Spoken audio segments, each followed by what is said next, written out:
एक spherical surface के बारे में सोचिए, लिक्विड की बनी हुई स्फेरिकल सरफेस या एक दूसरी स्फेरिकल सरफेस जैसे बैलून, फुटबॉल, और एक ये वाली स्फेरिकल सरफेस। दो तरह की स्फेरिकल सरफेस हो सकती हैं। इस स्फेरिकल सरफेस के बारे में क्या स्पेशलिटी है? तो ये स्फेरिकल सरफेस के बाहर का प्रेशर और अंदर का प्रेशर, क्या उसमें कोई डिफरेंस है? आंसर है देयर इज नो डिफरेंस, क्योंकि ये एक हार्ड मटेरियल की बनी हुई है। हार्ड मटेरियल की बनी है तो यहाँ पर अगर हम पंक्चर कर देंगे तो ये सिकुड़ेगी नहीं, इसका मतलब कि ये टेंशन में नहीं है। ठीक है, ये इसकी नेचुरल शेप है।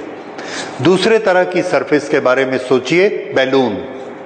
एक बैलून को हमने फुला दिया है, उसकी सरफेस में एक टेंडेंसी होती है कि वो लगातार छोटा होना चाहती है। उसके जो ओरिजिनल मॉलिक्यूल थे, जब हम प्रेशर देते हैं तो प्रेशर देने से वो मॉलिक्यूल ऐसे फैल जाते हैं ऐसे, और सरफेस बड़ी होती है। उनका ओरिजिनल डिस्टेंस इंक्रीज हो गया और अब वो वापस आना चाहते हैं एक दूसरे पे अट्रैक्शन का फोर्स लगा के। ये जो ऐसा अट्रैक्शन का फोर्स है, इसी को हम क्या कहते हैं? Surface tension. इस सरफेस टेंशन के कारण वो ऐसा छोटा होना चाहता है। So every system wants to decrease its surface area to the minimum। इसके लिए जब वो ऐसे छोटा होना चाहता है तो फोर्स लगाएगा, छोटा होगा। ये जब छोटा होने के लिए ऐसा दबेगा तो अंदर एयर के मॉलिक्यूल एक दूसरे के नजदीक आएंगे और वो उसको अपोज करेंगे और अंदर एक प्रेशर बिल्डअप होगा, अंदर एक प्रेशर बिल्डअप हो जाएगा। ओके, अब दोनों में टग ऑफ वॉर होता है। सरफेस छोटा होना चाहती है, वो ऐसे ऐसे जा रही है। मॉलिक्यूल, एयर के मॉलिक्यूल नजदीक आते जा रहे हैं, ये इस पर फोर्स बढ़ाते जा रहे हैं, तो अंदर की एयर का प्रेशर बढ़ते जा रहा है। जब इसका दबाने वाला फोर्स और अंदर का अपोज करने वाला फोर्स इक्वल हो जाएगा तो इसका दबना बंद हो जाएगा। It will stop decreasing and then it will come to the state of equilibrium. It will neither compress nor it will extend, it will stay at this place. Think of that moment, उस समय उसके अंदर का pressure और उसके बाहर का pressure, is it same or is it different? देखिए, ये है बैलून, ऐसा दब रहा है, अंदर का प्रेशर बढ़ गया इसको दबाने के कारण, और ऐसा दबा, अंदर और प्रेशर लगा, और दबा, अंदर इतना ज्यादा प्रेशर लगा कि ये रुक गया। अब बताइए, अंदर का प्रेशर बाहर के प्रेशर से ज्यादा है कि नहीं है?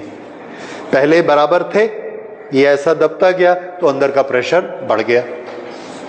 तो किसी भी बैलून के अंदर, किसी भी ड्रॉप के अंदर प्रेशर हमेशा ज्यादा होता है, प्रोवाइडेड उसकी सरफेस कैसी हो? Flexible.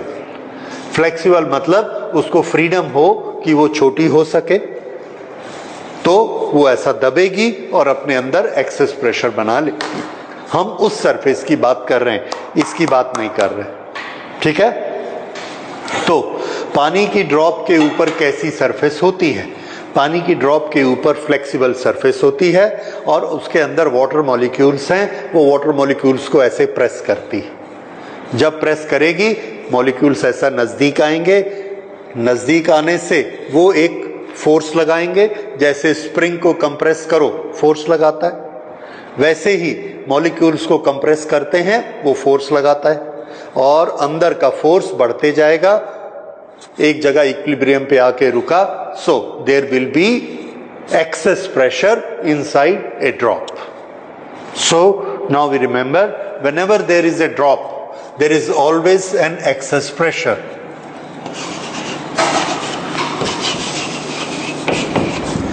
In a drop of liquid, there is always excess pressure.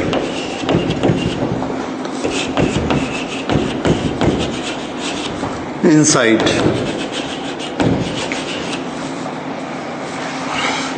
ये ठीक है। इसका प्रूफ क्या है, इसका रीजन क्या है? रीजन है every surface want to decrease its area, उसको छोटा होना है। Reason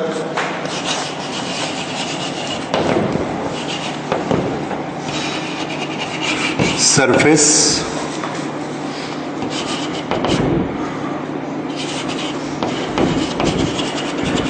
behave like a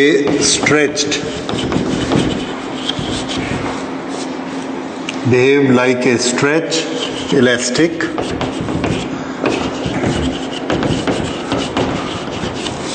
which try to decrease its area.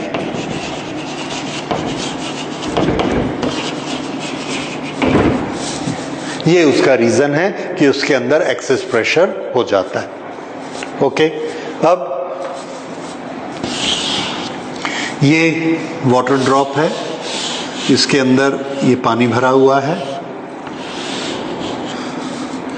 ये वाले मॉलिक्यूल्स सब एक दूसरे को प्रेस करके छोटा होना चाहते हैं, तो इस पर जो फोर्स लग रहा है उसकी डायरेक्शन कौन सी है?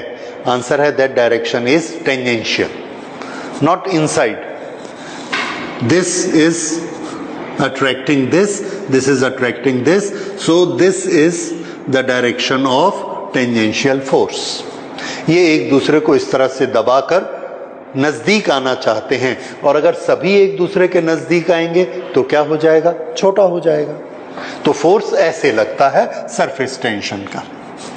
ओके, हम ये कैलकुलेट करना चाहते हैं कि ये जो सरफेस टेंशन है इसका और अंदर में जो एक्सेस प्रेशर है P, let P be the excess pressure inside, ये एक्सेस प्रेशर और सरफेस टेंशन का क्या रिलेशन होता है?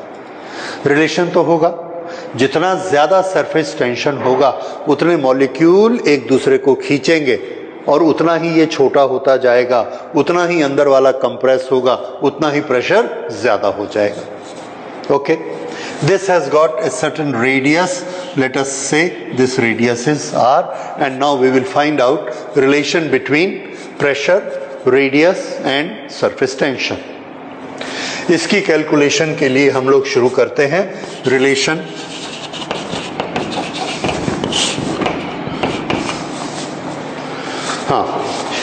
इसके रिलेशन के लिए हम एक प्रोसेस करते हैं।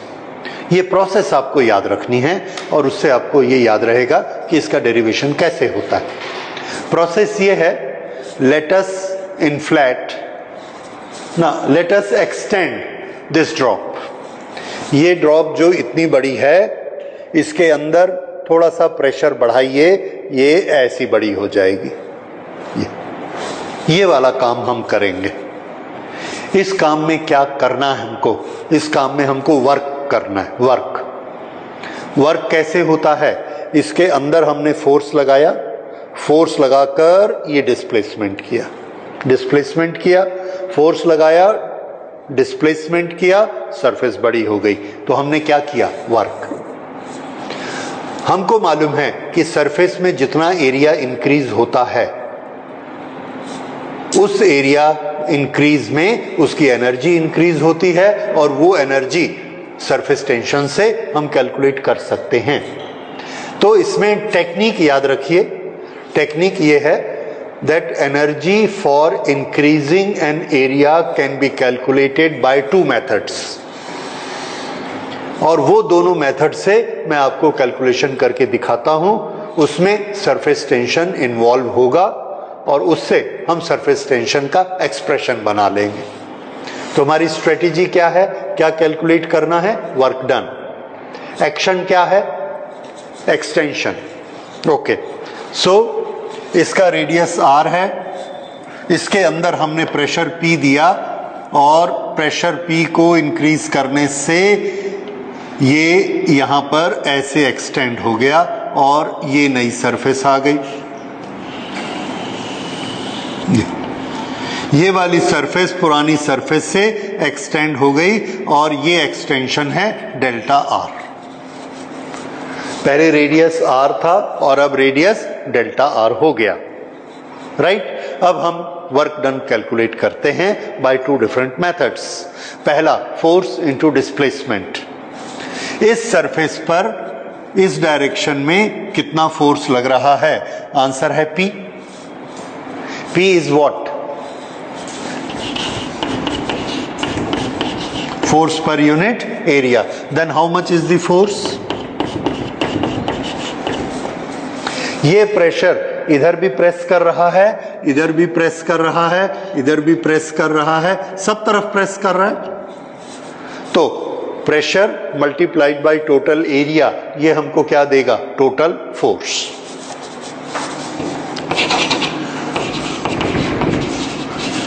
Internal force. ये फोर्स कैसा है? ये सरफेस और ये फोर्स कितना एंगल बनता है? 90 डिग्री। तो ये जो इंटरनल फोर्स है ये कैसा है? Normal.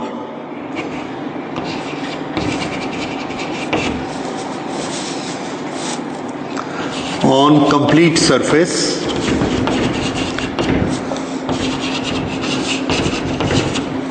on complete surface is F is equal to P into A.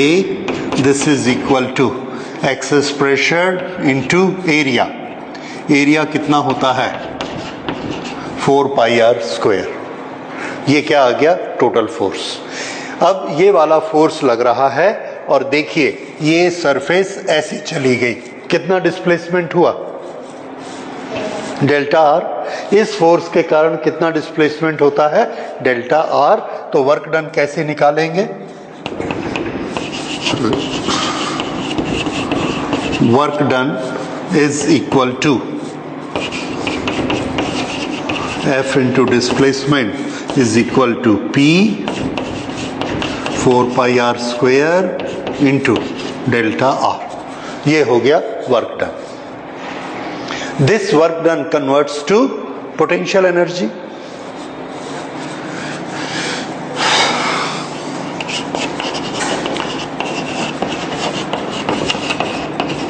This work done increase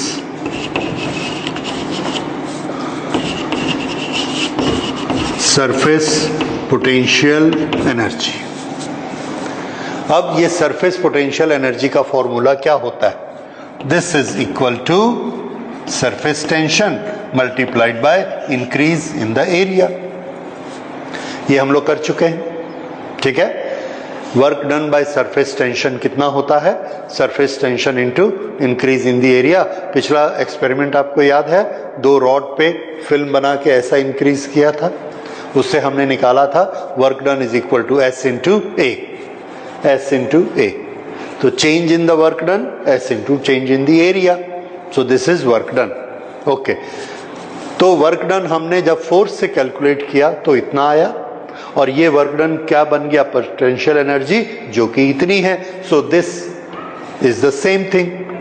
therefore यही वर्क इस एनर्जी में कन्वर्ट हुआ है। देयरफॉर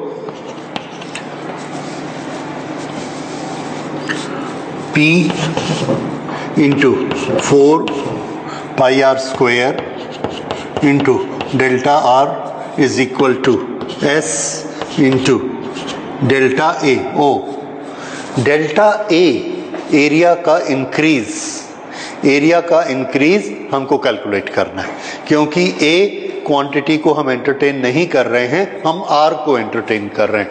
तो देखिए एस डेल्टा ए कितना हुआ? This is equal to S, और डेल्टा ए क्या चीज है?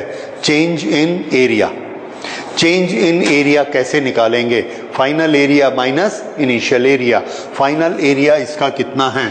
4 pi R plus delta R, R plus delta R का स्क्वायर। ये कौन सा है? New area. पुराना एरिया कितना था? Minus 4 pi R square. पहले जो ये स्फीयर था इसका एरिया कितना था? 4 पाई आर स्क्वायर, और जब ये बढ़ गया तो इसका एरिया कितना हो गया? 4 pi R plus delta R का स्क्वायर। राइट। अब इसको हमने एक स्टेप और आगे ले लिया, this is equal to 4 pi common निकाल लो, s, अब अंदर क्या बचा, R square plus 2r into delta R plus delta R square minus R square cancel, delta R square rejected, क्यों, बीइंग टू स्मॉल, बहुत छोटा है इसलिए हमने रिजेक्ट कर दिया।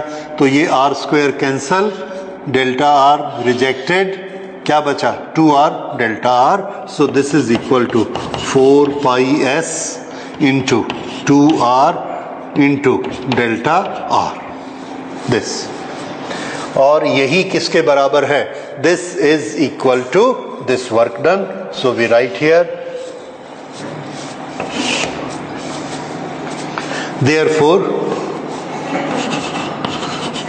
yes,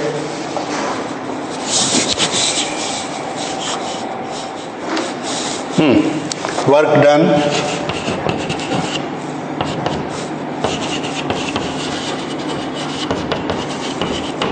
increase in surface energy, work done is given by P 4 pi r square delta r, this is equal to increase in surface energy 4 pi s 2r delta r.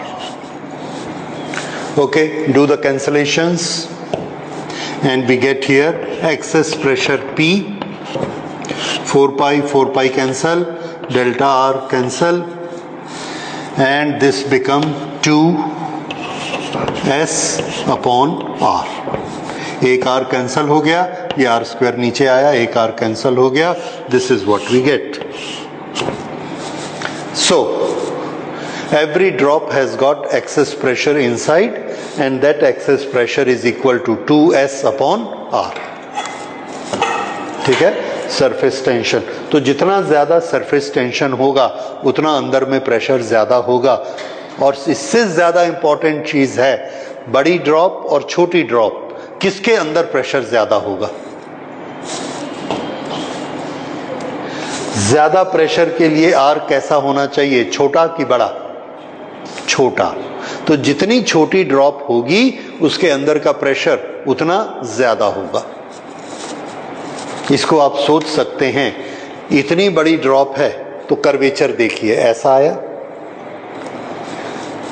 और अगर छोटी ड्रॉप होगी तो curvature ऐसा आएगा, तो किसको ज्यादा दबा सकते हैं, छोटी ड्रॉप को, इसीलिए छोटी ड्रॉप के अंदर प्रेशर ज्यादा होता है, समझ में आया, और बड़ी ड्रॉप के अंदर प्रेशर कम होता है।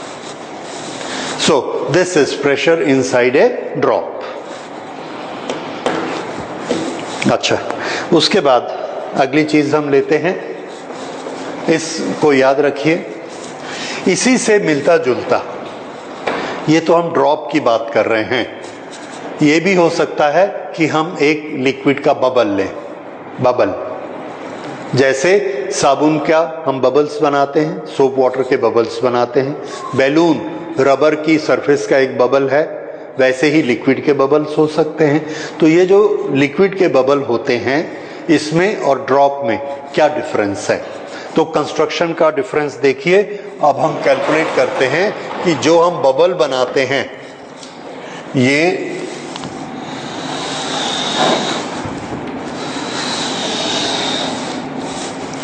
एक बबल है, बबल में ये क्या चीज है, लिक्विड, इधर क्या है, एयर, इधर भी क्या है, एयर। ड्रॉप में, ये ड्रॉप थी, ड्रॉप में इधर क्या है, लिक्विड, इधर क्या है, एयर, बस। तो इसमें कितने इंटरफेस हैं, लिक्विड टू एयर, एक इंटरफेस है, एक सरफेस है। यहां पर लिक्विड टू एयर, ये एक सरफेस है, लिक्विड टू एयर, ये दो सरफेस है। तो बबल में कितनी सरफेस होती हैं, दो, और ड्रॉप में कितनी सरफेस होती हैं, एक। ये समझ आ गया। अब एक सरफेस अंदर ऐसा प्रेशर बनाती है 10, 10। दो सरफेस लगाओगे तो कितनी बनाएगी? 20। Very simple. तो किसके अंदर प्रेशर ज्यादा होगा, बबल में या ड्रॉप में? दो सरफेस किस में है? बबल में। तो दो सरफेस दबाएगी तो इसके अंदर प्रेशर ज्यादा होगा। कितना ज्यादा होगा? डबल। तो इसका प्रेशर कितना आया था? इसका प्रेशर आया था 2s/r, तो उसका कितना आएगा? 4s/r।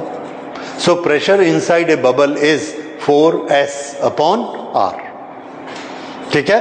क्यों? क्योंकि उसमें दो सरफेस होती हैं। अगर हमको उसका डेरिवेशन करना पड़े तो हम कर सकते हैं, मेथड बिल्कुल यही रहेगा। तो ओके, शुरू करते हैं इसका डेरिवेशन फॉर एक्स्ट्रा प्रेशर, और that is known as excess pressure inside a bubble.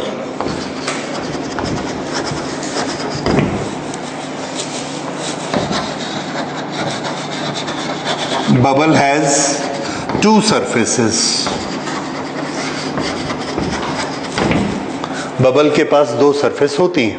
Okay, हमने इसको एक्सटेंड किया, वही मेथड सेम। इसके अंदर एक्स्ट्रा प्रेशर P है, इसका रेडियस, मीन रेडियस R है। इसके हमने हल्का सा इसको इंक्रीज किया और इसका ये रेडियस बना दिया R प्लस डेल्टा R। इसको इंक्रीज करके हम यहां तक ले गए और ये कितना एक्सटेंशन किया? Delta R।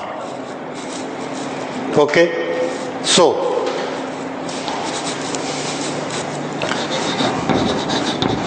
Work done to extend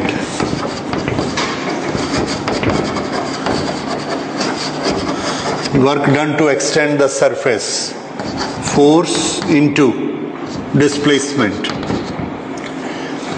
This is pressure into area, force, displacement, delta R. This is equal to pressure into twice ना प्रेशर इंटू एरिया। यहां पर देखिए प्रेशर कितने एरिया में है। प्रेशर अंदर ऐसे दबा रहा है इसको सब तरफ, ये तो जिस एरिया को प्रेशर प्रेस कर रहा है वो एरिया कितना है? आंसर है 4πr²।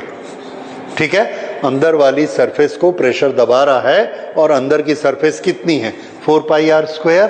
सो प्रेशर के साथ कौन से एरिया को मल्टीप्लाई करेंगे? 4πr² to be multiplied by delta R। ये क्या आ गया? Work done to extend the surface. उसके बाद gain in surface energy. Gain in surface potential energy is equal to surface tension multiplied by change in area. This is equal to surface tension into new area minus old area. New area कितना लेना है? 4πr plus delta R square। ये क्या आ गया? extended area।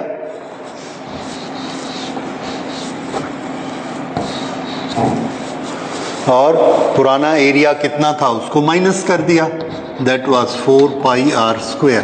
ये जो मैंने बनाया चेंज इन द एरिया, ये चेंज इन एरिया एक सरफेस के लिए है और इसमें कितनी सरफेस हैं? हाँ, तो जब ऐसा एक्सटेंशन होगा तो एक सरफेस फैलेगी कि दोनों फैलेंगी? तो आंसर है दोनों सरफेस फैलेंगी। तो इसीलिए एरिया में कितना एक्सटेंशन हो गया इसको हमने किससे मल्टीप्लाई कर दिया? 2 से।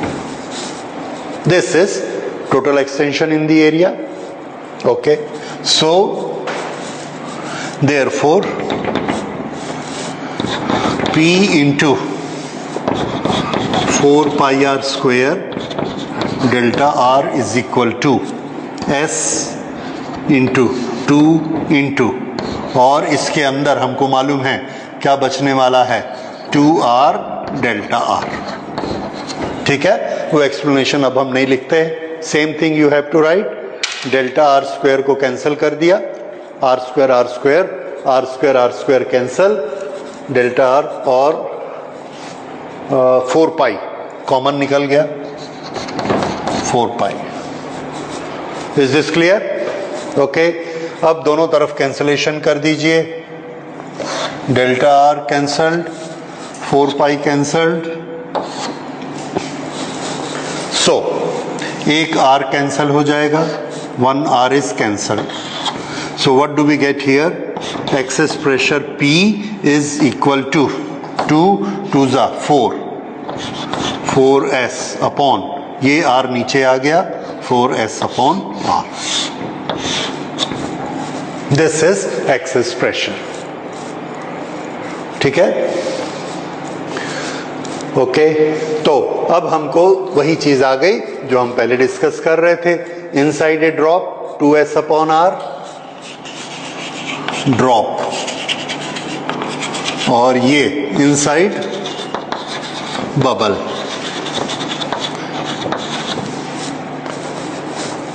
डबल क्यों होता है? क्योंकि इसमें 2 सरफेस है, 2 लेयर है। ओके, तो ये है एक्सेस प्रेशर। अब हमको ये समझ में आया कि हर कर्व्ड सरफेस के एक तरफ एक्सेस प्रेशर होता है। अब ये चीज को ध्यान दीजिए, थोड़ा नई चीज आई। ये दोनों में इस तरफ और इस तरफ ये एक सरफेस है, इधर और इधर, अंदर बाहर, किस तरफ प्रेशर ज्यादा है? अंदर की तरफ प्रेशर ज्यादा है, यहां कम है, राइट। अब एक सरफेस मैं आपको दिखाता हूं। ये एक ग्लास ट्यूब है, इस ग्लास में हमने पानी में इसको डाला और देखा कि ये जो वाटर है इसमें ऐसे ऊपर उठ गया है, ये इस तरह से, ये water and this is air. This is point A and this is point B। Now can you tell me where is the pressure excess? A में प्रेशर ज्यादा है कि B में प्रेशर ज्यादा है? तो याद रखिए, प्रेशर हमेशा स्फेरिकल सरफेस के अंदर ज्यादा होता है, और अंदर अंदर चले जाइए, इधर बाहर देखिए, ये सरफेस ऐसी है। इस साइड को आप कॉनकेव कहेंगे और इस साइड को कॉन्वेक्स कहेंगे। यहां से देखेंगे तो इसको क्या बोलेंगे? कॉन्वेक्स, और इधर से देखेंगे तो कॉनकेव। तो प्रेशर कहां ज्यादा होता है? कॉनकेव में। ये नियम याद कर लीजिए, थंब रूल, कि हमेशा एक्सेस प्रेशर कहां होता है? कॉनकेव साइड में ज्यादा होता है। क्योंकि अगर ऐसी सरफेस है तो देखो, इसको मैंने बोला छोटे हो जाओ तो ये ऐसे होगी। किधर दबाया इसने? कॉनकेव साइड में दबाया। छोटा होना चाहती सरफेस की बड़ा? छोटा होना चाहती। अगर ये बड़ा होना चाहती तो ऐसे जाती, छोटा होना चाहती है तो ऐसे जाएगी। इसलिए प्रेशर अंदर बनेगा क्योंकि ये छोटा होना चाहती। तो हमेशा एक्सेस प्रेशर किधर होता है? कॉनकेव साइड में एक्सेस प्रेशर होता है। तो यहां पर एक्सेस प्रेशर कहां? ए में। अब इसके ऊपर तो पूरी हवा है, एटमॉस्फेयर है, तो प्रेशर एक्सेस कैसे हो गया? यहां पर का प्रेशर एटमॉस्फेरिक प्रेशर से ज्यादा है क्या? नहीं है ज्यादा, पक्का। क्यों? क्योंकि ये एटमॉस्फेयर से जुड़ा हुआ है। कंटिन्यूएशन में एक्सेस प्रेशर नहीं हो सकता। एक्सेस प्रेशर होता हवा ऊपर चली जाती। तो यहां का प्रेशर कितना है कि अंदर प्रेशर ज्यादा होता है। तो यहां देखिए, ये अब कॉनकेव है और ये कॉन्वेक्स है। तो हम क्या कहेंगे? कॉनकेव साइड में प्रेशर ज्यादा होता है। तो यहां पर कॉनकेव साइड A है तो A पे प्रेशर ज्यादा होगा और B पे प्रेशर कम होगा। लेकिन A के ऊपर तो पूरा एटमॉस्फेयर है, तो यहां कितना प्रेशर है? 1 एटमॉस्फेयर। यहां कितना प्रेशर है? 1 एटमॉस्फेयर, 1 एटमॉस्फेयर, और यहां पर भी 1 एटमॉस्फेयर। तो फिर ये प्रेशर एक्सेस प्रेशर कैसे हुआ? तो आंसर है, ये एक्सेस प्रेशर इसके कंपैरिजन में है। यानी यहां का प्रेशर 1 एटमॉस्फेयर है, पर बी का प्रेशर 1 एटमॉस्फेयर से कम है। बी का प्रेशर 1 एटमॉस्फेयर से कम है, तो दोनों में डिफरेंस आ गया। अब बड़ी इंपॉर्टेंट चीज समझिए, इसका प्रेशर इससे कम है, इस पानी को ऊपर उठने की क्या जरूरत है? तो आंसर है कि यहां इस बी पॉइंट को देखिए, इसको देखिए और इस लेवल को देखिए। एक अगर हम तराजू लेते हैं, ये तराजू, ये फलक्रम, यहां पर हमने फोर्स लगाया 100, ये ऐसा दब गया। यहां पर फोर्स लगाया 100, ये ऐसा दब गया। यहां पर मैं लगा रहा हूं 100, यहां लगा रहा हूं 90, तो ऐसा हो जाएगा। ये ऊपर, यहां कितना 90। अब अगर यहां पर 90 + 10 कर दूंगा और इधर 100, तो ये फिर से बैलेंस हो गया। इसको देखिए, यहां पर ये फोर्स लग रहा है 100, यहां पर का फोर्स 100 है और ये उससे कम है, तो ये फोर्स कितना है 90। सपोज ये 90 है, अगर ये 100 है और ये 90 है, तो इस लेवल का क्या होगा? ये नीचे दबेगा, ये ऊपर उठेगा, तो ये पानी ऊपर उठ जाता है। क्यों? क्योंकि इधर का प्रेशर कम है इस सरफेस के कारण। और ये ऐसी बनी क्यों? सरफेस टेंशन के कारण। ये सरफेस टेंशन के कारण ऐसी बनी है, यहां का प्रेशर कम हो गया, ये प्रेशर से ये वाला प्रेशर कम हो गया। अगर ये प्रेशर कम है और ये प्रेशर ज्यादा है, ये पूरा एटमॉस्फेयर का प्रेशर है, इसका प्रेशर एटमॉस्फेयर से कम है, इसलिए ये ऐसा नीचे दबा और ये पानी ऊपर उठा। ये पानी जब ऊपर उठता है तो अब इस सरफेस को देखिए, इस सरफेस के ऊपर H पानी चढ़ गया, ये दबाया, ये पानी ऊपर उठा। अब ये जितना वाटर है ये भी अपना फोर्स H rho g इस सरफेस पे लगाता है। पहले ये फोर्स लगा रहा था 90, अब ये H rho g इतना H हो गया कि इसका अपना फोर्स भी 10 हो गया। अगर इसका पानी का फोर्स 10 हो गया, B पर प्रेशर 90 है, दोनों मिलाकर 100 हो गए, ये भी कितना था 100। तो अब ये वाला जो लेवल है ना ऐसे दबता है ना ऐसे उठता है, बैलेंस आ गया इक्विलिब्रियम में। हमने देखा कि ये इक्विलिब्रियम में है। अब ये इक्विलिब्रियम में है, दैट मीन्स इधर का प्रेशर और इधर का प्रेशर बराबर है, जबकि ये हमको मालूम है कि ये प्रेशर कैसा है, कम। तो इसको कंपनसेट करने के लिए ये पानी ऐसा ऊपर उठा और इसका H rho g प्लस इसका प्रेशर, वो प्रेशर इसके बराबर हो गया। इस तरह से पानी को ऊपर उठना पड़ता है, उठ जाता है। अब अगर ये H हाइट तक उठता है तो हमको एक फॉर्मूला, एक रिलेशन मिलता है, B पर प्रेशर कितना कम है, इससे ये प्रेशर कितना कम है, तो इसका आंसर हमको मालूम है, ये प्रेशर इतना कम है। एक सिंगल सरफेस के लिए 2S/R और यहां पर एक सिंगल सरफेस बन रही है, तो ये प्रेशर कितना कम है, 2S/R। और इसको कौन पूरा कर रहा है, H rho g। 2S/R किसके बराबर हो गया, H rho g। जितने ये कमी थी उसको H rho g पूरा कर रहा है, ये दोनों प्रेशर बराबर हो गए।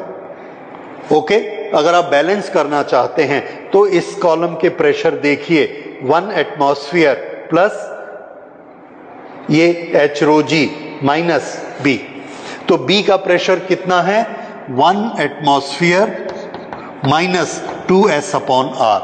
इसमें और कौन जुड़ गया, H rho g। H rho g इसमें जुड़ गया, ये टोटल किसके बराबर हो गया, 1 एटमॉस्फेयर। ये 1 एटमॉस्फेयर, फिर से 1 एटमॉस्फेयर माइनस सरफेस का pressure 2S/R, difference of pressure. किसका प्रेशर आया, B का। B में किसको जोड़ा, H rho g को। H rho g को जोड़ा तो टोटल इतना प्रेशर, और इसने किसको बैलेंस किया, 1 एटमॉस्फेयर, 1 एटमॉस्फेयर। अब इसमें देखिए ये कैंसल, ये कैंसल, ये इधर चला गया, तो वही चीज आ गई जो मैं पहले लिख रहा था, 2S/R is equal to H rho g। तो H किसके बराबर हुआ, H is equal to 2s upon radius, मैं स्मॉल रेडियस लिखता हूं r into rho into G. इतनी हाइट तक पानी उठ जाता है। So this is again ascent formula.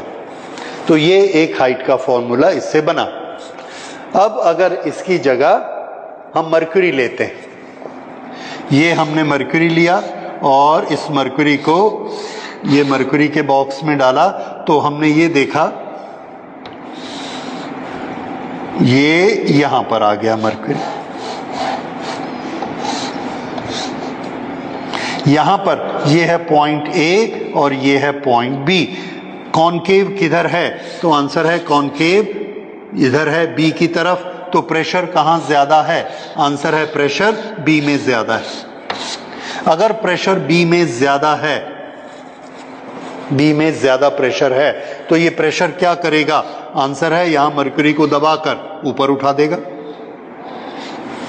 इसलिए बी के एक्सेस प्रेशर ने इसको ऊपर उठा दिया और हमको क्या दिखता है कि ये नीचा है और ये सरफेस ऊंची है। तो इससे भी क्या पता लगा कि प्रेशर कॉनकेव साइड में एक्सेस होता है, वो इसको ऐसे ऊपर उठा देता है। और यहां भी काउंट करेंगे वही आएगा कि इसका pressure H rho G 2s upon R के बराबर है। 2s upon R is equal to H rho G. 2s upon r is equal to h rho g, h is equal to this. So, this gives us an explanation that why the liquid will change its height inside a capillary. Capillary ही क्यों चाहिए? मोटे pipe में क्यों नहीं होगा? Okay, तो answer है मोटे पाइप में पानी का वेट इतना ज्यादा हो जाएगा कि थोड़ी सी हाइट आने से ही वो बैठ जाएगा और खत्म हो जाएगा, हाइट नहीं आ पाएगी। इसलिए हाइट किससे रिलेटेड होती है? आर से। जितना रेडियस छोटा होगा उतनी हाइट ज्यादा होगी। Because we want this weight of the liquid should be very less to the order of surface tension weight, and because of that surface tension it will rise up. So, this pressure difference create rise of liquid in the capillary. अब इस capillary को हम लोग अलग से पढ़ेंगे. That phenomena is known as capillarity. Now we will go for that formula. Phenomena we are going to study is capillarity due to surface tension.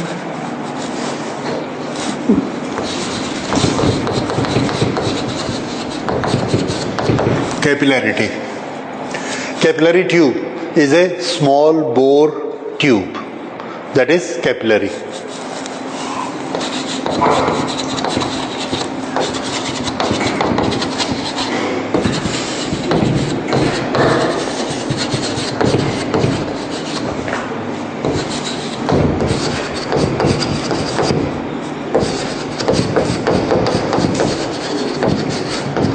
Is called capillary. Okay. Capillarity क्या होता है? Capillarity is a phenomena that if a capillary tube is dipped in the liquid, then the liquid inside the capillary rise. This is capillarity. ये एक capillary को हमने, मैं थोड़ा बड़ा करके दिखा रहा हूं, इसको वाटर ट्रफ में हमने डाला. ये यहां पर वाटर है and this capillary is made of glass. तो हम ये देखते हैं कि इस कैपिलरी में ऐसे वाटर राइज हो गया. This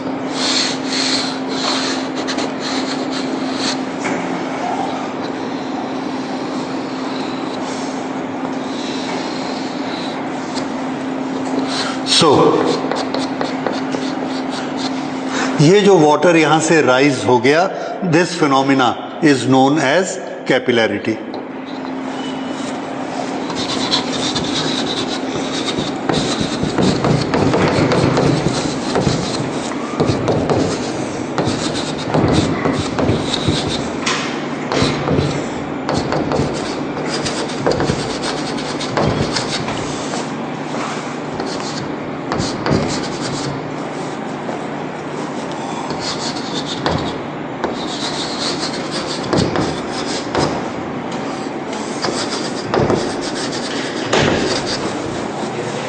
The height of liquid inside capillary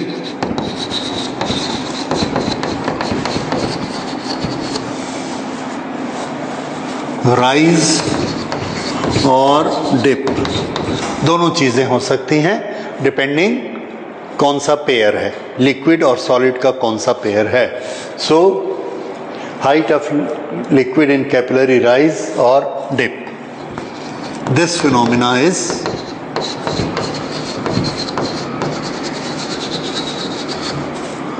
is capillarity.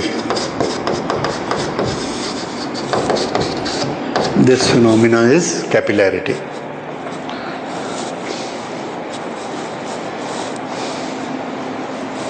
Okay.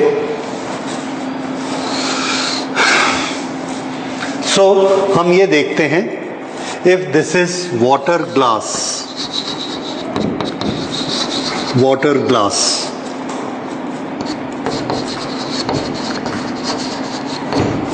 the water will rise.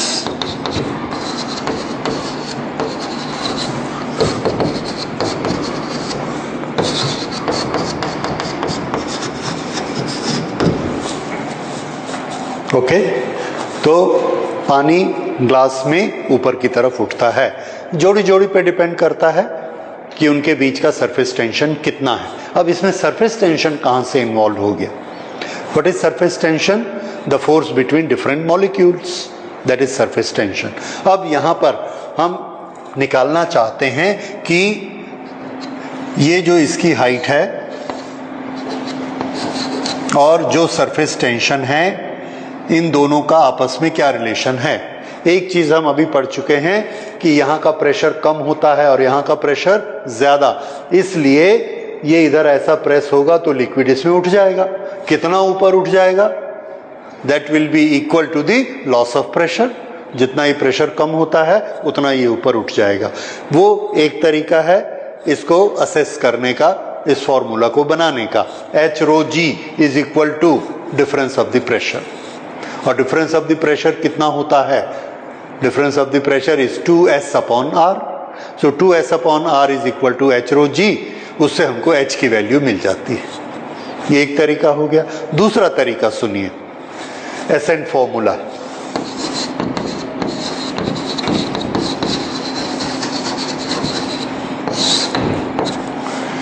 यहां पर देखिए ये ऐसा है इसकी सरफेस. इस सरफेस को मैं आपको मैग्नीफाई करके दिखाऊंगा तो ये सरफेस कैसी होती है. तो आंसर है कि ये जो एक पानी की सरफेस है उसके ऊपर एक कटोरी रखिए. कटोरी, कैसी कटोरी? आधा स्फीयर.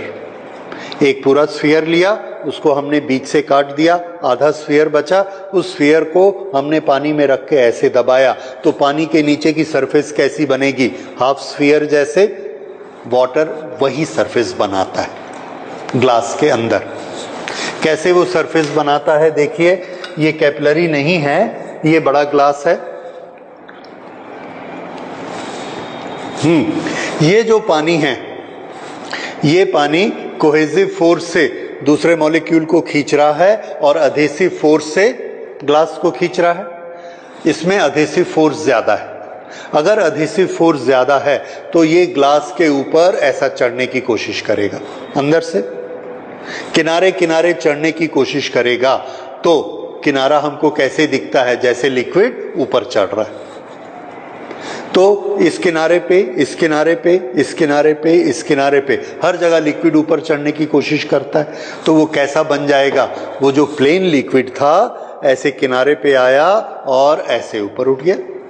इधर किनारे पे आया, ऊपर उठ गया, तो बीच में एक गड्ढा बन गया, डिप हो गया. So there is a dip and this liquid goes up. ये एक कॉनकेव शेप बन गई. और यहां पर इधर आके लिक्विड इस सरफेस से ऐसा मिला, वहां पर क्या बनेगा? Angle of contact. Angle of contact. Okay, तो ये एंगल ऑफ कांटेक्ट वाटर और प्योर वाटर और ग्लास के लिए जीरो होता है. कितना होता है? 0। ओके, अब हम लोग इसकी कुछ कैलकुलेशंस करना चाहते हैं। यहां पर ये इस कैपिलरी को मैं बड़ा करके देखता हूं, मैग्नीफाई करके, और ये जो इसकी सरफेस है ये ऐसे बनती है।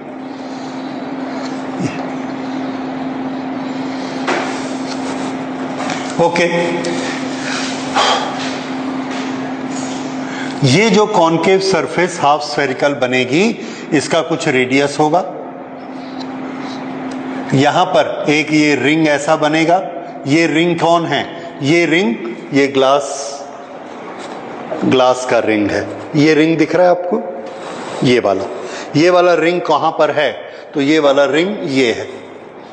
ये कौन है? जो पानी नीचे डिप बनाया हुआ है। समझ में आ गया? Okay.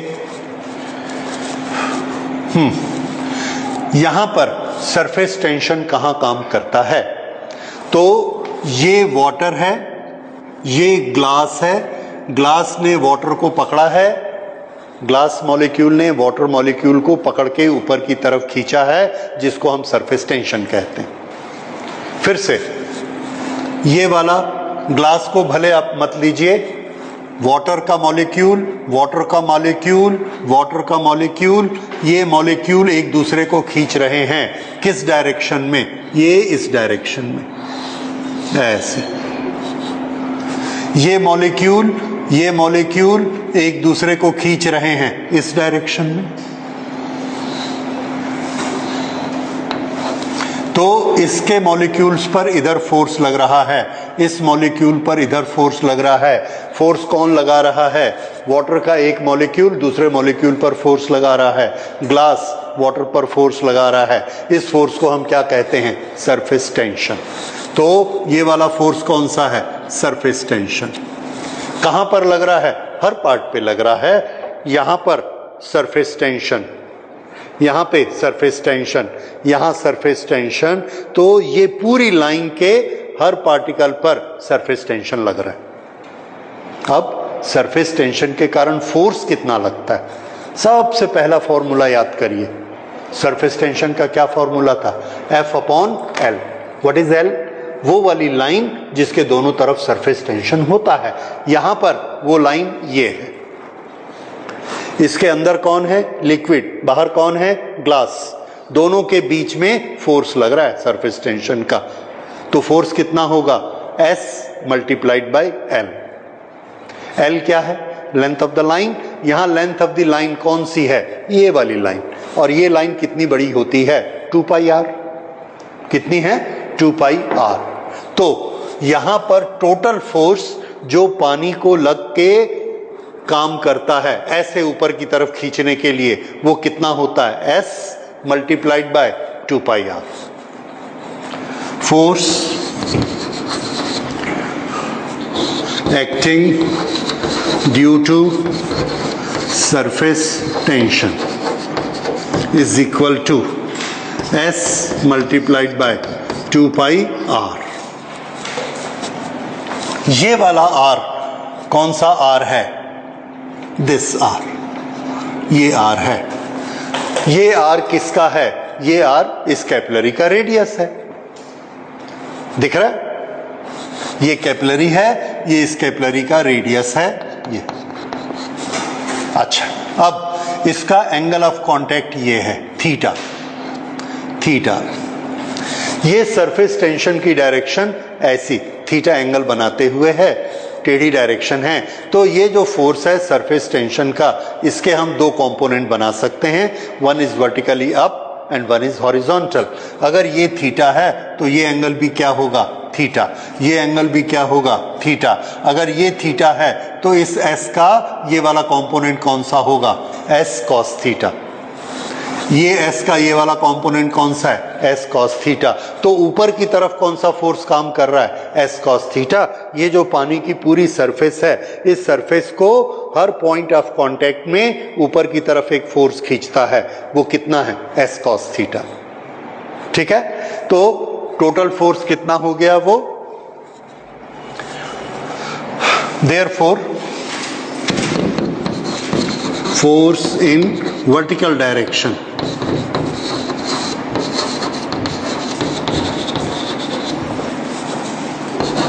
F is equal to S cos theta multiplied by 2 pi R. ये टोटल फोर्स था, उसमें से ऊपर की डायरेक्शन में कौन सा कंपोनेंट काम करेगा? cos theta component. So this is the force acting upward. ये फोर्स इस पूरे पानी को, ये वाले पूरे पानी को ऊपर की तरफ खींचता है। लेकिन वाटर का लेवल ये है, इतना पानी ऊपर आ गया, फोर्स खींचते चले जा रहा है, खींचते चले जा रहा है। जैसे जैसे ये पानी ऊपर उठता है, इसका अपना वेट किधर काम करता है? नीचे। और इसका प्रेशर नीचे की तरफ काम करना शुरू कर देता है। तो इसका यहां पर जो फोर्स लगेगा, ये फोर्स किधर काम करेगा? नीचे की तरफ। ये वाला फोर्स किधर काम करेगा? ऊपर की तरफ। तो नीचे की तरफ प्रेशर कितना? H rho G। So force downward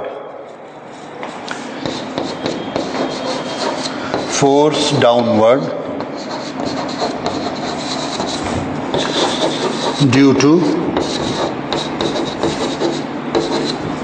column of liquid is H rho G multiplied by pi r square। ये नीचे की तरफ फोर्स काम कर रहा है, pressure multiplied by area, H rho G into pi R square.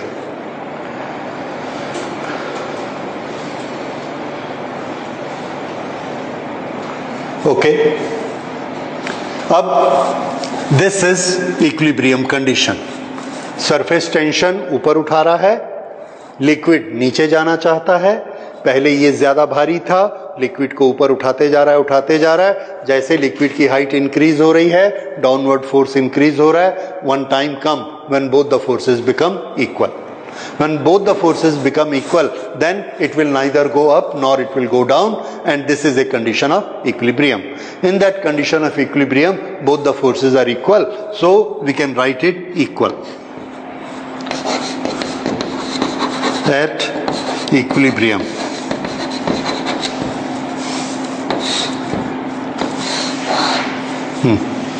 at equilibrium हमको क्या मिलेगा? S cos theta 2 pi r is equal to H rho G multiplied by pi r square।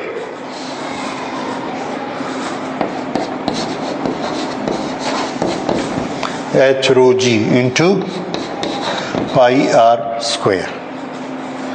Okay, अब हमको H की value चाहिए। Cancellation, पाई पाई, एक R cancel हो गया, और कुछ नहीं। सो H is equal to S upon R rho G into cos theta.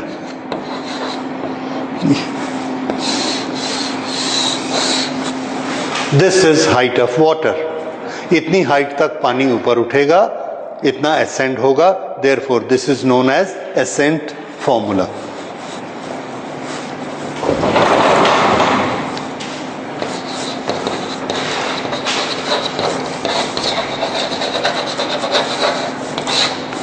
ये एसेंट फॉर्मूला हो गया, ठीक है। तो इस तरह से पानी इसमें ऊपर उठेगा।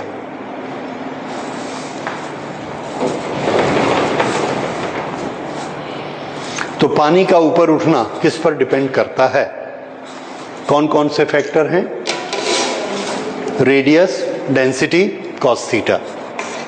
अगर हम ये मान लें प्योर वाटर एंड ग्लास, या ऐसी कोई भी पेयर जिसमें थीटा की वैल्यू 0 होती है, प्योर वाटर और ग्लास के बीच एंगल ऑफ कांटेक्ट 0 होता है, जो यहां पर देखिए, ये ग्लास की सरफेस है, यहां से वाटर कैसे कांटेक्ट में आता है?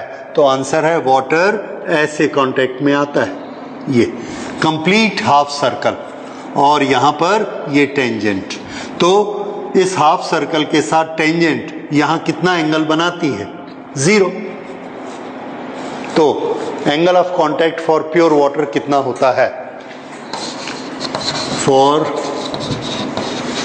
Pure water and glass theta is equal to 0।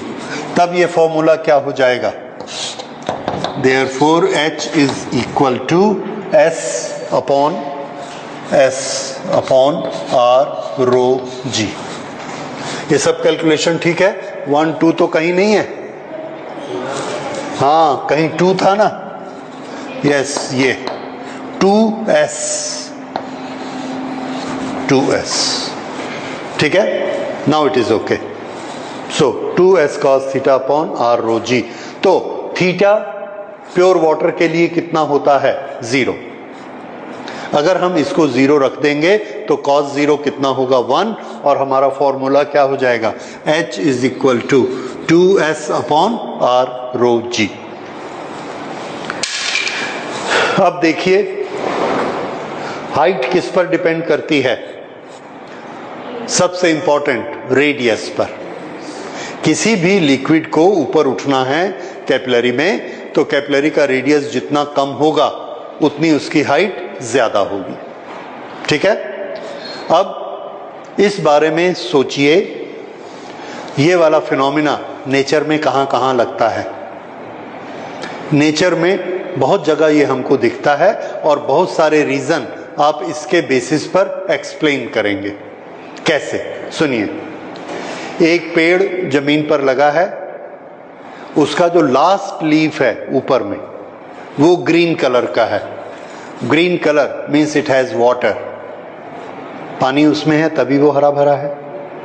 जमीन से वो 30 मीटर ऊंचा है, फिर भी उसमें ग्रीन वाटर है, 100 फुट ऊपर है, तब भी उसमें पानी पहुंच रहा है। कहां से? जड़ से पहुंचता है। कैसे पहुंचता है? कोई पंप लगा है क्या? तो आंसर है कैपिलैरिटी। जड़ से एक बहुत पतली सी कैपिलरी जाती है, नेचुरल रेशों की बनी हुई। वो जो कैपिलरी ऐसे जाती है, नीचे पानी है और ऊपर पत्ती है, उसका रेडियस बहुत ही कम है। इतना कम रेडियस है कि जब हम उसकी वैल्यू यहां पर रखते हैं, ये सब वैल्यूज रखने के बाद H की वैल्यू 30 मीटर आ गई। अगर H की वैल्यू 30 मीटर आ गई तो पानी कितना ऊपर उठेगा? 30 मीटर, और उस पत्ते तक पहुंच जाएगा। So how water reaches the top leaf of a tree? Answer by the phenomena of capillarity। ठीक है। उसके बाद और फिनोमिना देखिए, इस तरह के फिनोमिना होते हैं। ये चौक है, इस चौक को मैंने ऐसे पानी में एक सरफेस टच कराई और वो पानी ऐसा ऊपर तक आ गया। यही चीज ब्लॉटिंग पेपर में होती है। तो ये पानी ऐसा ऊपर क्यों आ गया? तो आंसर है, इसको जब चौक को बनाया गया, इसके पार्टिकल्स हैं and this side is polished. Polish करने से इसके पोर बंद हो गए, लेकिन इधर के पोर अभी हैं। तो जैसे ही हम पानी में ऐसा एंटर कराते हैं, all these pores make a capillary. 1 2 3 4 सैकड़ों कैपिलरीज अंदर बनी हुई हैं। इधर से बंद है तो ये कैसे बिहेव करता है? कैपिलरी जैसे बिहेव करता है, और जैसे ही ऐसे पानी में डालेंगे, हर कैपिलरी से पानी ऊपर उठ जाएगा। ठीक है।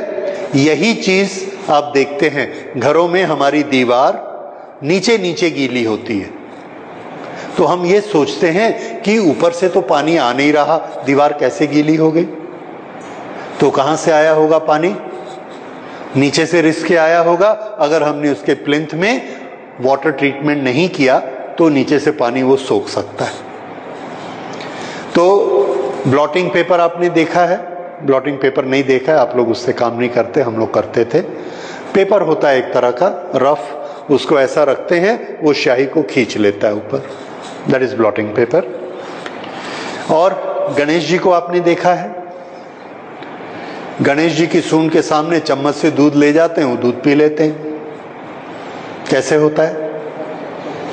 यही तो सूंड है, कैल्शियम कार्बोनेट की बनी हुई। और यहां पर ऐसे आप चम्मच से दूध ले गए तो ये क्या करेगा? कैपिलैरिटी के कारण उस दूध को सक कर लेगा, और हम देखते हैं चम्मच का दूध खत्म हो गया। ठीक है, फिर हम टेलीफोन कर देते हैं अपने भाई को कि हमारे गणेश जी दूध पी रहे हैं। ठीक है, तो ये कैपिलरिटी के एग्जाम्पल्स हैं। और नेचर में आर्टिफिशियल तरीके से ये सब तरह से कैपिलरी काम करती है। एक और बड़ी एक चीज़ आप समझ सकते हैं कि हम जो मोमबत्ती जलाते हैं या दिया जलाते हैं, तेल का दिया जलाते हैं, तेल नीचे रहता है और उसमें से ऐसी बत्ती निकलती है और यहाँ पर हमने आग लगाई, उस बत्ती को हम ऐसे हवा में रख के आग लगाते हैं, 10 सेकंड में पूरी बत्ती जल जाती है। इस बत्ती को हम तेल में डाल के यहाँ पर आग लगाते हैं, रात भर वो जलता रहता है, तेल जल जाता है, बत्ती वैसी रहती है। तो हम क्या कहते हैं कि बत्ती नहीं जल रही, कौन जल रहा है? तेल। पर तेल तो नीचे है, तो तेल नीचे से ऊपर कैसे आया? कैपिलरिटी से। तो कैपिलरिटी में अंदर अंदर ओपनिंग होनी चाहिए और अंदर की ओपनिंग के साथ ही साथ बाहर से उसको बंद होना चाहिए, नहीं तो लीक हो जाएगा, प्रेशर लीक हो जाएगा, इधर से प्रेशर चला जाएगा, गिरा देगा। इसलिए बाहर से बंद होना जरूरी है। तो आप देखेंगे कि घर में आपकी दादी जब दिए की बत्ती बनाती है तो क्या बोलते हैं कि उसको बड़े अच्छे से मसल के बनाइए, ऐसे ही रुई रख दोगे तो बत्ती नहीं बनती है। क्यों मसला जाता है उसको? उसकी दीवार को सॉलिड करने के लिए उसके सारे पोर बंद हो जाने चाहिए और अंदर अंदर रहेगा, कैपिलरी बन जाएगी। इस तरह से कैपिलरिटी हर जगह पे हमारे को मिलती है, हर जगह पर काम करती है। This is capillarity. ओके, इस कैपिलरिटी में एक छोटी मोटी चीजें और हमसे पूछी जाती हैं कि हमने एक कैलकुलेशन की, पानी की डेंसिटी रखी, जी की वैल्यू रखा, आर रखा, एस की वैल्यू रखी, ये सारी वैल्यू रखने के बाद हमको एच मिला 2 मीटर, 200 सेंटीमीटर, इतना पानी उठना चाहिए। अच्छा, हमने क्या किया, ये जो कैपिलरी यहां पर बनाई, ये कैपिलरी में कितना पानी उठ सकता है? 2 मीटर तक उठ सकता है, इतना पानी उठ जाएगा इसमें 2 मीटर तक। ये ऐसे हमने क्या किया, यहां से कैपिलरी को तोड़ दिया, ये कैपिलरी को तोड़ा और फेंक दिया। अब क्या होने वाला है सोचिए, बताइए। ये जो कैपिलरी बनी इसका नाम है कैपिलरी ऑफ इनसफिशिएंट हाइट।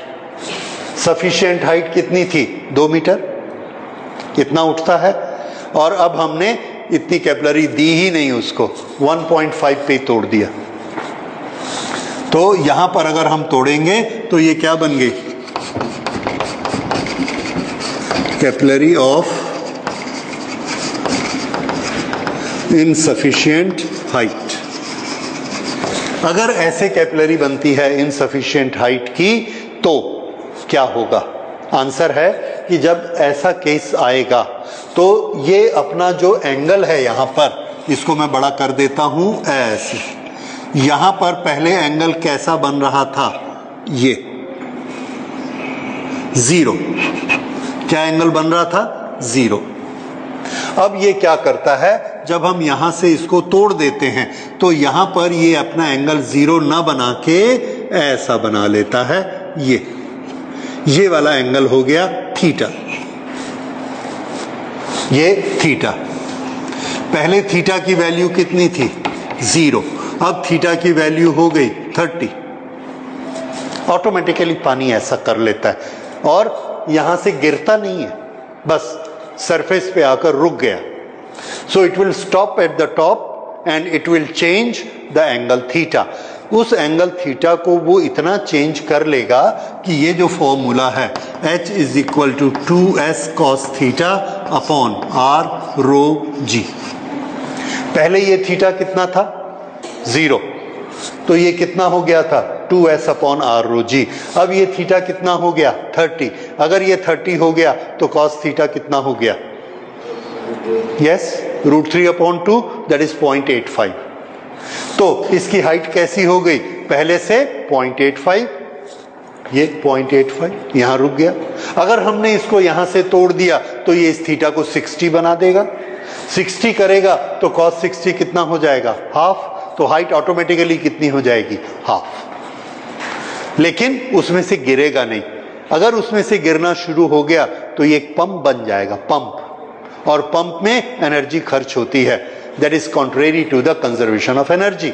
हम बिना एनर्जी दिए पंप से पानी नहीं चला सकते, इसीलिए इसमें से कभी भी पानी फ्लो नहीं होगा, हमेशा पानी यहां रुक जाएगा। यहां तक है तो यहां रुकेगा, कैपिलरी यहां तोड़ दी तो यहां रुकेगा, कैपिलरी यहां तोड़ दी तो यहां रुकेगा। तो यहां तोड़ेंगे तो ऐसा एंगल बन जाएगा, ये 60 डिग्री, यहां तोड़ा 30 डिग्री, यहां तोड़ा 0 डिग्री, और इसके ऊपर खाली। So theta will be change automatically so that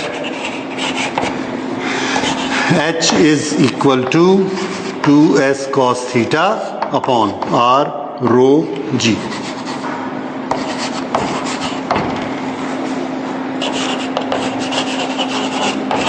Liquid will never flow. ठीक है, तो ये सरफेस टेंशन के बारे में। एक छोटी सी चीज सिर्फ और है, अगर हम दो लिक्विड को मिक्स करते हैं, ये थोड़ी इंपॉर्टेंट चीज है। देखिए, दो लिक्विड को हमने मिक्स किया, एक ड्रॉप वाटर की और एक ड्रॉप ऑयल की, दोनों को मिक्स किया। हमने देखा एक लिक्विड अंदर है और दूसरा लिक्विड उसके ऊपर ऐसे लिपट गया। अंदर कौन सा, बाहर कौन सा है? क्यों?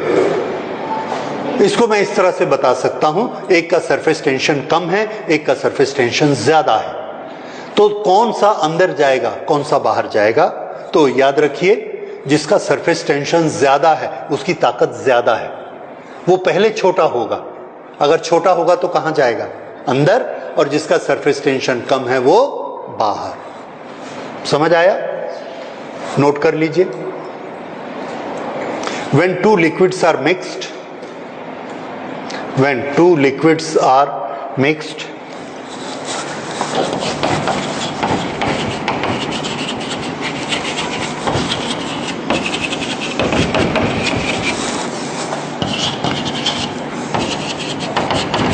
one with higher S will make a drop and other with lower S will envelop it.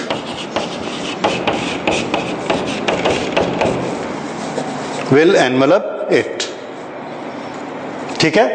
अच्छा, अब इसमें एक बड़ी मजेदार चीज हुई। देखिए, हमारे कॉलर में, कफ में मैल कैसे जमता है कपड़ों में?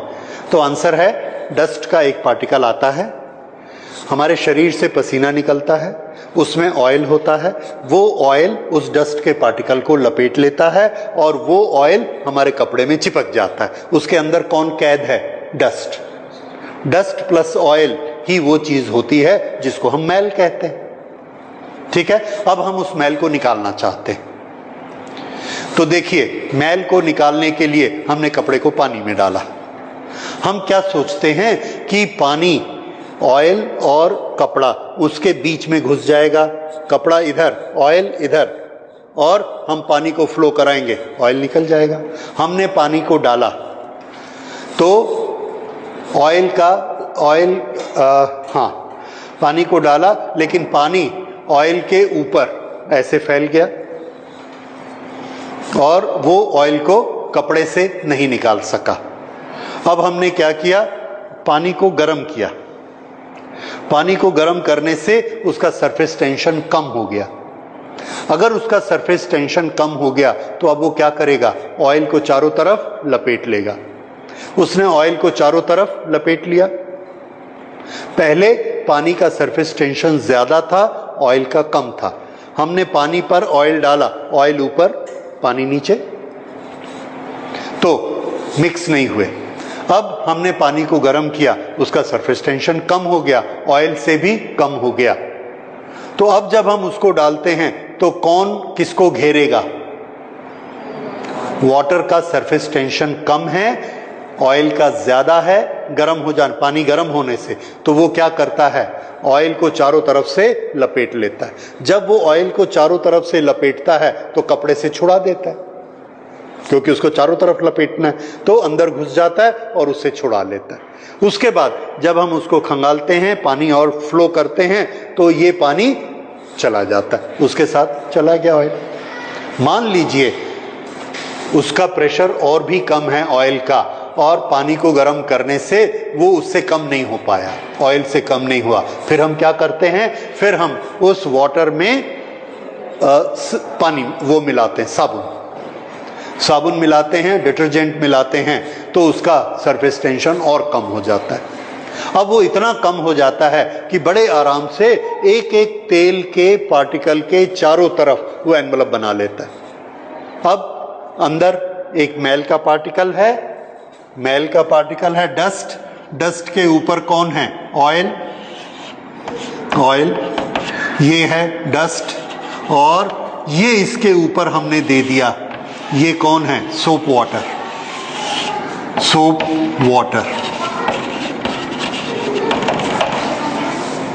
अब हम इसने क्या किया? कपड़े से इसको छुड़ा दिया, क्योंकि इसके उसके ऊपर लेयर बनानी है, ये कपड़े से छुड़ा देता है। अब हम इसमें वाटर फ्लो कराते हैं तो ये उसके साथ रोल होके निकल जाता है। इस तरह से कपड़ा साफ हो जाता है साबुन वाले पानी से। तो इसके पीछे भी कौन है फिनोमिना? Surface tension. तो पानी को हम गर्म करते हैं और साबुन मिलाते हैं तो वो क्या करता है? सरफेस टेंशन क्या हो जाता है? लेस होने से क्या बेनिफिट होता है कि वो सरफेस टेंशन कम होने से फैलता ज्यादा है, और ऑयल और कपड़े के बीच में घुस जाता है, उसको एनवलप कर लेता है। इस तरह से वो कपड़े को साफ कर सकता है। सबसे कम सरफेस टेंशन मिट्टी तेल, केरोसिन ऑयल को आप कहीं भी डालिए, वो जोड़ के अंदर से अंदर पहुंच जाता है, क्योंकि उसके पास सरफेस टेंशन नहीं है, बहुत कम है। सबसे शुरू में हमको एक चीज पढ़नी थी कि अगर हमने पानी का लेवल ऐसा रखा है और इसके ऊपर एक पिन रख दिया है, पिन लोहे का बना है और ये वाटर है, वो पिन नीचे नहीं जाता।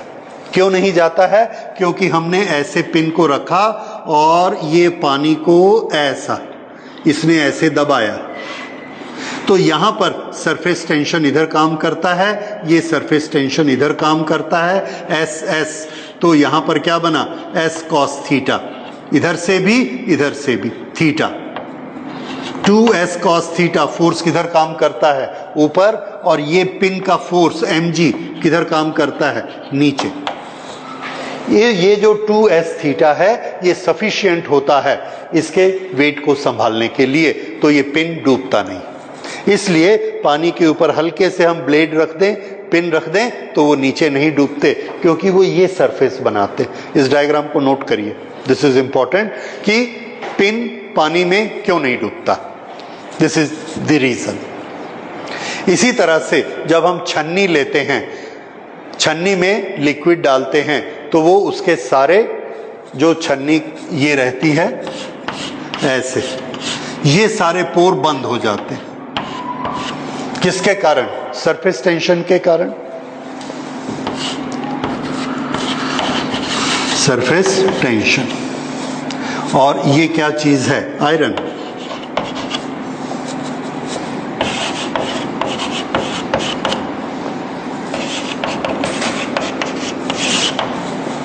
Iron do not sink water.